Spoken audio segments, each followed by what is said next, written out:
All I have in this world is my balls and my word, and I don't break them for no one. Do you understand? Radio Legends, Chaos Chronicles, and we're back again with another video. And so today, I thought we'd do a bit of a war story. And the reason behind me doing this war story is because when I done my collaboration with TJ, make sure you all jump over there and show him some love, give him a follow. But when I done my collaboration with TJ, we slightly touched on a story that I'm not sure if he will post because it's pretty crazy. And so it's a story that involves guns and whatnot. But anyway, we will get into it. But before we get into it, as usual, if you guys haven't already subscribed, please jump down there, shoot me a subscription, and shoot me a subscription. And yeah, if you haven't already, hit that bell icon. And if you hit that bell icon, you'll never miss any of my clips again, and you'll get a notification on whatever device you watch me on. Yeah, once again, we do have memberships available. So they are going to get a final tweaking. So we will be running out. So the very first tier of our memberships will be for free. So the memberships will be free and for everybody. So I'll when that changes, I will let you guys know how that all works. But I will let you guys know when that happens. But anyway, shoot me a subscription. That'd be absolutely appreciated. All right, well, let's get into it. So I guess, this happened when I was probably maybe 26 or 27 years old. And I was living in my hometown at the time. And so at the time, I was staying with my friend because I was back and forward doing some kind of illegal activity. But anyway, I was between houses because I was forever on the road. But anyway, I was staying at my friend's house, and there was a young kid that lived across the road that was about, I don't know, 18 years old, and he'd only just got his license or whatever. And so I was at my friend's house and I was asleep on the couch. I remember we had a big night the night before, and I was asleep on the couch, and my friend wasn't home. It was just me home by myself. And I remember this day, it was absolutely pissing down with rain, like really, really bad pissing down with rain. And so, yeah, and then all of a sudden I hear this knock on the door, and it's this young kid from across the road. And he's like, quick, quick, quick, your brother, so-and-so's got a gun pulled out on your brother. And I'm like, what do you mean? And he's like, I'm telling you right now, in the middle of the court, he's standing there with a gun pulled out on your brother. I was like, what the hell? So I run to the bedroom, I grab my piece, I put it down my pants, and I jump in his car. Now, keep in mind, I said it was absolutely pissing down with rain. So it was like a torrential downpour, like it was really, really pissing down. And so obviously I knew the area. I said to the young friend to drop me off at the corner. Obviously I didn't want to have him have any involvement in this, and it turns out the poor bugger did get involved in it anyway, and obviously it was no trouble because solid one over here. But anyway, so I wanted him to drop me off on the corner for two reasons. So one, so he didn't get in trouble, and two, I wanted to have like a surprise. I didn't want him to see me like getting dropped off. And so, the point of that was so I could come around the corner and he wouldn't see me coming. And so I kid you not, I walk around the corner, and just as I walk around the corner, my brother is grabbing this rifle. So the guy's got a 22 rifle in his hands. And so my brother's grabbing that and he's putting it on his, and he said, if you're going to pull it out on me, mate, use it. So when I say that, I mean, he grabbed it by the barrel, put it on his head, and said to this guy, right as I was walking around the corner, if you're going to pull it out, use it, mate. And so I thought, shit, I better get over there really quick. And I remember when I walked over, I just wanted to see if I could see if that, obviously I know my guns, and I wanted to see if it had a magazine in it. Obviously, if it didn't have a magazine in it, that means that it could have only had one bullet in it, which means that, the favors were definitely in my odds. And so anyway, I walk straight over to him and I grab it by the barrel, and I put it down to the ground, and he tries pulling it up. And and he's saying like, I'll fucking use it. I'll fucking use it. And my brother's telling me like, careful, it's loaded. Careful, it's loaded. And then I continue to do the same thing what my brother did. I grabbed it, but I didn't put it to my head. I put it to my chest and I said, if you're going to pull it out, use it. And so anyway, I could see him. He was shaking. And like, to be honest, I didn't think that there was a bullet in this gun. And probably stupid what I done 100%. But like, I just didn't think A, that there was a bullet in this gun, and B, the person who was holding this gun had the dash to use it. So like, I pretty much thought that, the favors were playing in my odds anyway. And when he seen what had in my hand, and so anyway, I pull my piece out, and my piece held a lot more bullets than one. And so I grab it and I held it up to his stomach and I said, listen, mate, I have got 6, you have got 1 at very best. And I think that the odds are not in your favor. So get out of here before you fucking get hurt, mate, And so just as I said that, and like I'm saying that, I say that now like that, but I was saying it in very much more non-YouTube friendly words. But anyway, just as this like was going on, so obviously the whole street could hear the commotion. This happened right out the front of his house. He happened to live in that court where it happened. And so his family started pouring out, and his little sister, who would have been, I think she was 6 at the time, as soon as I seen her come out, I was just boof, put that straight in my hoodie pocket, put the hood over my head, and then just started walking in the opposite direction. It was pissing down with rain. And yeah, I always live by that rule, no kids and no women. And so both of them poured out, his mum, his sisters, and everyone poured out of that house, and started screaming, don't pull a gun out on my brother and stuff like that. And anyway, so I took off. And so after that, so I thought nothing was going to happen over that, but I was very, very, very wrong. So I went back. First, I went to the shops straight after that happened. And when I was at the shops, one of my friends that I knew from the Bronx said that, hey, your name just came over the scanner as being armed and dangerous, rah, rah, rah. He's like, be careful. So I knew that they were after me, right? And so the only thing I could think about to do was go back to the Bronx. I knew that if I went to the Bronx, which is the housing commission area in my hometown at the time, which is Benalla, and I knew that if I went back there, I had more chance of hiding than I did anywhere else in the town. I knew that, most people would stick fat and solid by me and hide me and whatnot. And I couldn't have been more further from the truth. So I tried about 4 people's houses and told them what was going on. And they were like, yeah, no, bro, you can't come here. So I went straight back to the house where the young fella picked me up from and where I was staying. And by this time, my friend was back, and he was back with his 2 dogs. And these 2 dogs were pit bulls, and they were absolutely like thrashing machines. Like, these dogs were crazy. And so anyway, I go back there. I tell my friend what's going on. He also had his scanner going, so he heard what was going on as well. And he said, what's going on? Like, rah, rah, rah. What happened? And I told him exactly what happened. And so next thing you know, obviously, people were snitching me and telling the police where I was. So what they did is they literally blocked off the whole Bronx. There's only a couple of ways in and a couple of ways out. So they blocked off every street, and there was cops standing at the, entry of every single court in the Bronx. Like, the courts kind of run off one street in the Bronx. It's kind of one street, and then they have courts running off the left and right. So anyway, they started like, and I'm talking SOG and everything. And so I just thought, holy shit. And next thing you know, I see the police walking up the driveway, and I hear him saying, he's in here. And so I just straight out the back door, knowing damn well that them dogs were at least going to keep them cops at that front door for a couple of minutes. And I knew my mate at the time, well, this guy in the future actually snitched me, but I thought at the time that he would stick fat, and he did stick fat. And so I jumped straight over the back fence, and over the back fence was like this yard, a truck yard where this trucking company used to store their trucks.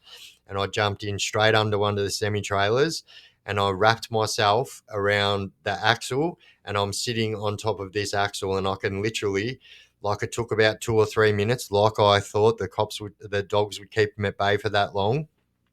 And so they they continue to search, and I'm thinking if they get the dogs, I am screwed. Like, and so they jump over the back fence and they're searching around, and they are literally meters from me, and did not manage to find out where I was.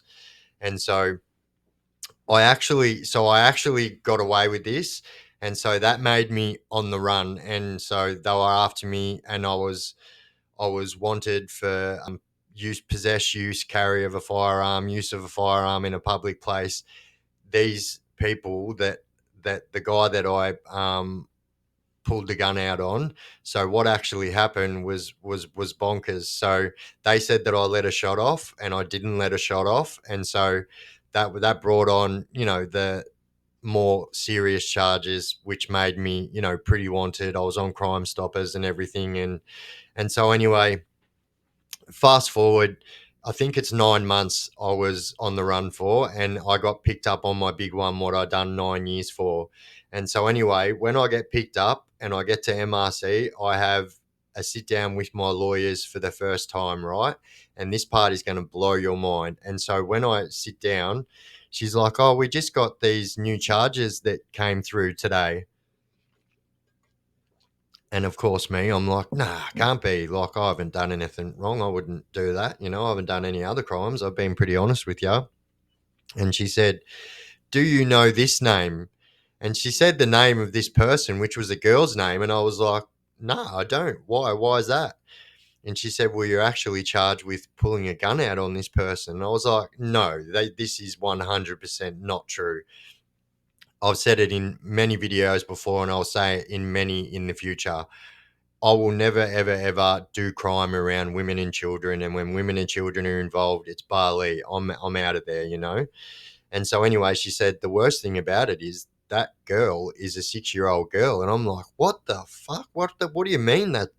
And so she reads it out to me, and she's reading it out. And I'm like, nah, nah, nah, nah, nah. I said, I'll tell you exactly what happened.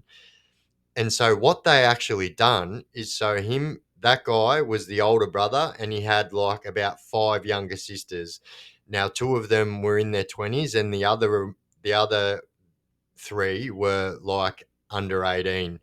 And so this young girl was 6 years old at the time. And so what they did is they made her go into the police station and talk shit and say that I pointed the gun at her, and then rah rah rah, whatever they said, and then I noticed that I was doing something wrong, and then I ran off, right? And obviously I'm going to fight this tooth and nail. And so here's the exact truth of what happened. So I go to court on that day, and so my lawyer was actually sick on that day and had to send a representative for me, right? And so this representative said to me, "You have to plead guilty on this." And I said, "No fucking way in hell am I ever going to plead guilty on this. Like, no way." And she said, "You have to plead guilty. You literally have 6 different statements." So the guy that I pulled the gun out on, his mum, and his 5 sisters. Like, so, and and this is the truth. Every single one of them statements said I had a different firearm. One of them said it was a sawn-off shotgun. One of them said it was a long shotgun. One of them said it was a short silver gun, which is the truth. And the other one said it was a long black gun. And so their stories were all over the shop anyway. And so I knew this because I had the brief of evidence. And she said, "Look, you have to plead guilty today or I can't represent you." And I said, "Well, boot off, root off. Don't let the door hit you on the way out. I'll represent myself today on this."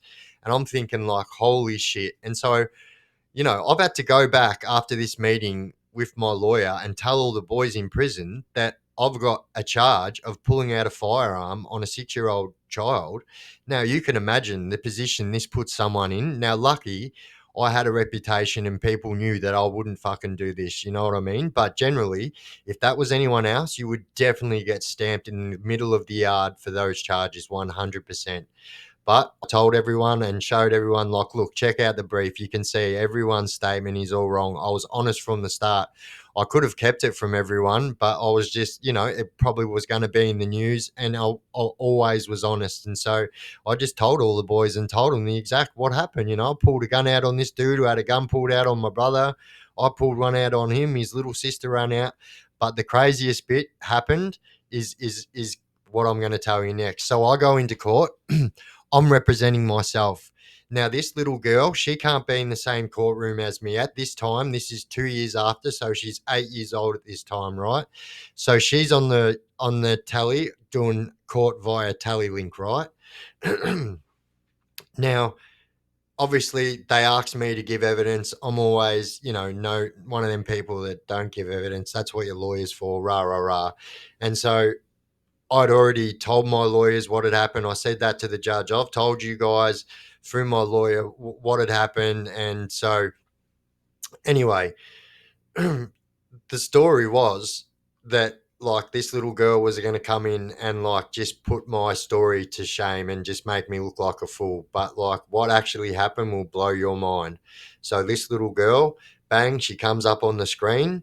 And the very first thing the judge says to her is, so blah, blah, blah, so and so says her name. Now, you know that you have to tell the truth in here. It is actually a crime and you can end up in very big trouble if you tell the lies in here. And she said, yes, yes, I understand that. And then they made her swear on the Bible. She has to, everyone who gives evidence in court has to swear on the Bible. And so she swore on the Bible that everything she tells in this court will be the whole truth and nothing but the truth. So help her God. And then that little girl pointed at the camera as if she's pointing at me. And she said, now I know, like you said, that I can get in trouble and I can maybe go to jail for telling lies in here.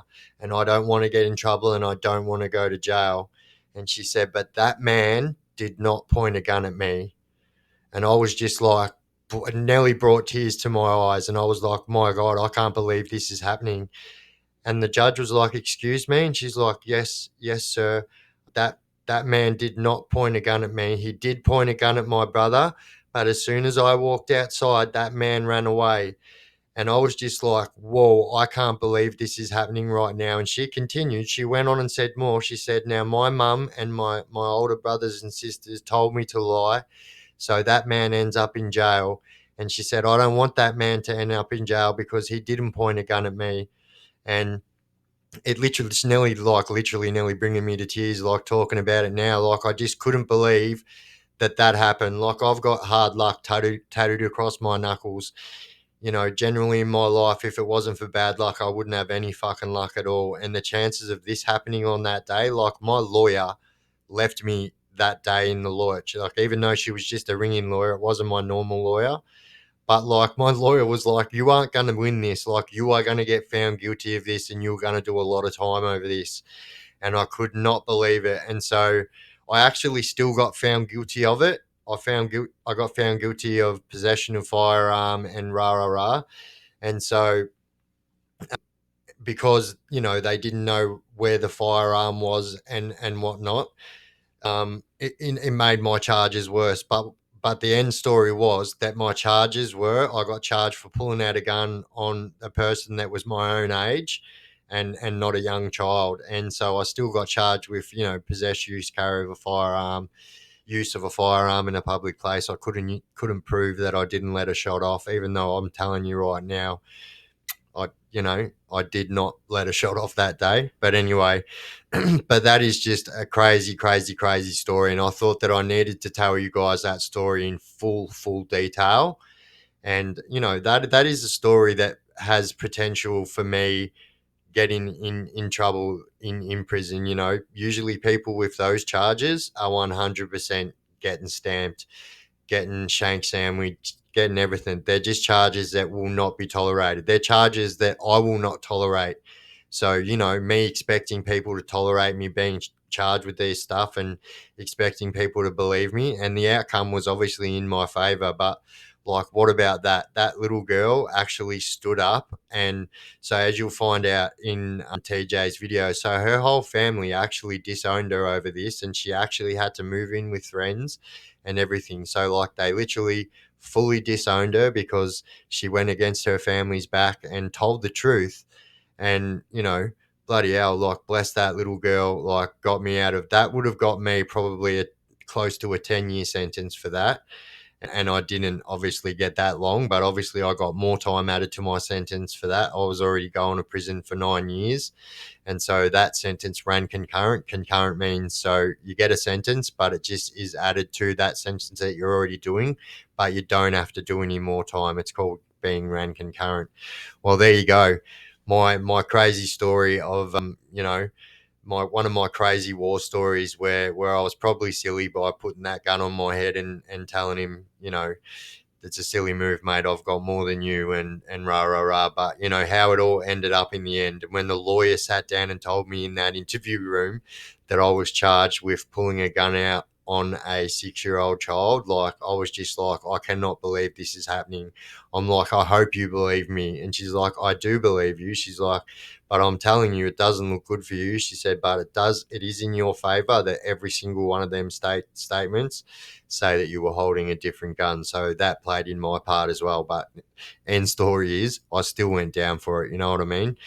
You play with guns, you know what I mean? You play silly games, you win silly prizes. That's the end story, and that's 100%. Well, there you go, guys. That is one of my crazy war stories. I try not to do war stories. I do not absolutely promote the use of violence at any level for any reason whatsoever. I'm simply just telling you this because this is one of the crazy things that happened in my life, and I was so lucky that I didn't get double figures for that. And that's just lucky that that's not the way it turned out. But anyway, guys, I have been the Chaos Chronicles. Like I said at the start, if you haven't already subscribed, jump down there, shoot me a subscription, smash that bell icon, and you'll never miss any of my clips again. Don't do drugs and fucking crime, and you won't end up in prison. The Chaos Chronicles.